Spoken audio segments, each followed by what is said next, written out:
আসসালামু আলাইকুম প্রিয় দর্শক, এখন দেখবেন বিডি নিউজ 24 এর খেলার খবর। কোপা আমেরিকার শেষ 8-এ কে কার মুখোমুখি? সবচেয়ে রোমাঞ্চকর লড়াইয়ে হাতছানি দুই সাবেক চ্যাম্পিয়ন উরুগুয়ে ও ব্রাজিলের ম্যাচে। কলম্বিয়ার সঙ্গে ড্র করে শেষ দল হিসেবে কোপা আমেরিকার নকআউট পর্বে জায়গা করে নিয়েছে ব্রাজিল। এতে চূড়ান্ত হয়েছে শেষ 8-এর লাইন আপ। গ্রুপ পর্বের লড়াই পেরিয়ে কোপা আমেরিকার ৪৮তম আসরে টিকে আছেন শিরোপাধারী Argentina, Canada, Venezuela, Ecuador, Uruguay, Panama, Colombia ও ব্রাজিল। টানা ৩ জয়ে এই গ্রুপ সেরা আর্জেন্টিনা সেমিফাইনালে যাওয়ার লড়াইয়ে খেলবে ইকুয়েডরের বিপক্ষে। টেক্সাসের এনার্জি স্টেডিয়ামে বাংলাদেশ সময় শুক্রবার সকাল ৭টায় শুরু হবে এই খেলা।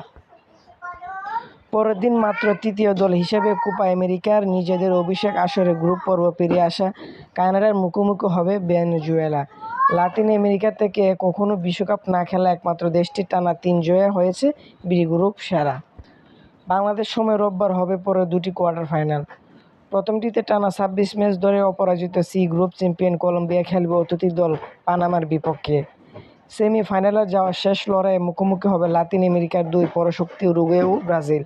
টানা ৩ জয় পাওয়া উরুগুয়ে হয়েছে সি গ্রুপ সেরা, ১ জয় ও ২ ড্রয়ে ডি গ্রুপের রানার্স আপ হয়েছে দুরিবাল জুনিয়রের দল। কোয়ার্টার ফাইনালের line up: Argentina, Ecuador, Venezuela, Canada, Colombia, Panama, Uruguay, Brazil. এই ছিল আজকের কোপা আমেরিকার সর্বশেষ সংবাদ।